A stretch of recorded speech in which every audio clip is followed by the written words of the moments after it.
You turn around to your prophet, and what do you say? You know, I think if we had a statue, it would help me concentrate a lot more. They're sitting in front of the statue, or they're sitting on top of a mountain, and they're sitting for 6 hours. The way that they dress the bride and the groom, that's not Muslim tradition. Where did that come from? That's Hinduism.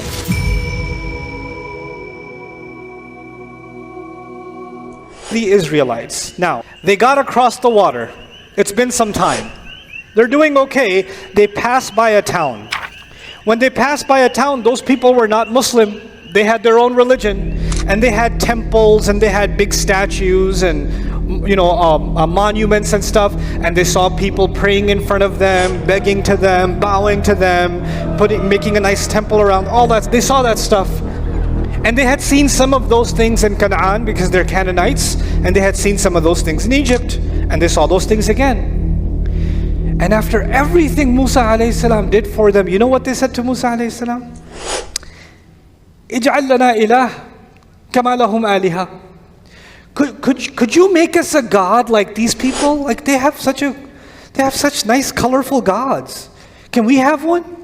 Put yourself in Musa alayhi salam's shoes for a moment. After everything he's done for them, after fleeing Egypt, coming back, standing up to the Pharaoh, 10 years of struggle against the Pharaoh, 9 years or more of struggle against the Pharaoh, crossing the water with them, and they've seen so many miracles of Allah. After everything we've been through, you turn around to your prophet, and what do you say? Hey, I think if we had a statue, it would help me concentrate a lot more. It's like a visual aid, Like if we had like a God statue, then I think these people look like they're doing pretty good spiritually. Look at them, they sit there for hours. They have so much better khushu' than us. I pray for 2 seconds and my mind goes all over the place. It's for Muslims, khushu' is very hard, isn't it? Staying focused in your prayer is not easy. But then you look at other religions, and those people are just sitting there, and they're sitting in front of the statue, or they're sitting on top of a mountain, and they're sitting for 6 hours, and they don't budge. How'd they get that kind of khushu'? That's because shaitan's like, oh, you're already doing my job. I don't need to distract you. He doesn't want you to have concentration with Allah. If they have concentration on anything else, he goes, I don't even have to work on these people. They're already doing my work. I can put my full concentration on ruining the guy who's making salah, right? We have nothing to be jealous of from it. But these people came and said, well, maybe we could have that. Now, the real question, before we go on, the real question is, why would they say that? Why would they ask that? After seeing all those miracles and following a prophet, why would they even ask that? And these aren't just pagans, these are children of Ibrahim alayhi salam. And they've had prophets for so many generations. Ishaq, Yaqub, there's prophets of old that they know that legacy, and Musa alayhi salam is part of that legacy. So it's not like the Israelites converted to Islam because of Musa alayhi salam. They were already Muslim. Then how come this happened?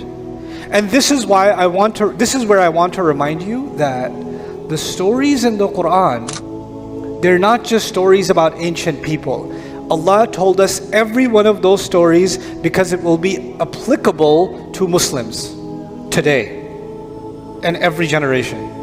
Allah will never tell us a story in the Qur'an because it's interesting information, because it's fun facts from history. Nope. It's always some living problem that will come back again like a virus, that will come back again and again and again in every generation. It's not like something that existed a long time ago. So I need you to know something about the Israelites today. These people went through many different cultures, like Canaan. And in Canaan, people used to consider the bull is the strongest animal on the farm. Because compared to the sheep or the cow or anything else, the bull is the strong animal and it pulls all the weight, does all the work, right? So the bull became a symbol of strength, and over time in Canaanite religions and Sumerian variations, the bull became an object of worship. They used to worship the bull. In fact, they even used to look at the moon when the moon is weaker, and they looked at it and said it's the horns of a bull, and the bull is pulling the sky. That's what they believed about the stars, or about the moon in the sky, right?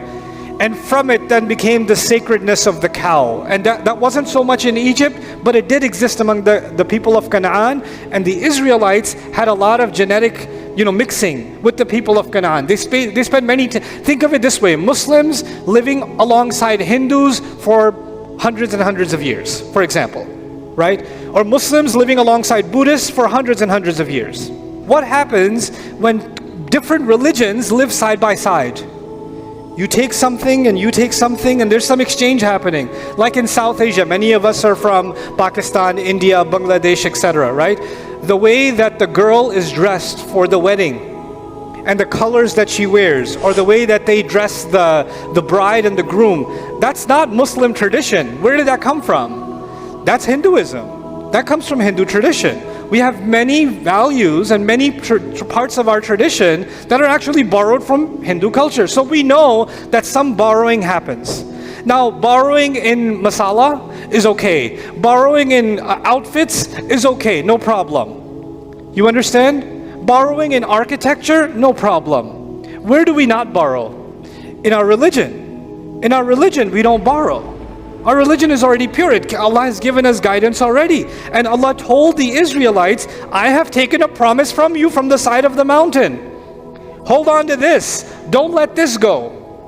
And then they go to Musa and they say, could you get us a God like that? I mean, there should be some room for ijtihad, We're still Muslim. We're still Muslim. So we do a little bit of this stuff. And guess what happened in countries like Muslim countries that are closely related or in proximity to other religions? Muslims started developing their versions of Hindu shrines, their versions of alternative houses of worship that are not masajid, their versions of worship that look just like Hindu worship, just like Buddhist worship. It looks just like it, but they're still Muslim. And they say it's not a big deal. I mean, they have that. We can have a little bit of that here and there. And those of you that are from Pakistan, India, you already know what I'm talking about. You already know what I'm talking about. So many rituals, so much paganism made its way into Islam. And the thing is, Allah is teaching us something really powerful. That human beings will always be drawn towards shirk, and they have to go through a lot of training to let go of that desire. In fact, even if they are living with a prophet, which prophet are we talking about? Musa alayhi salam. They lived with a prophet. They saw the prophet's miracles with their own eyes.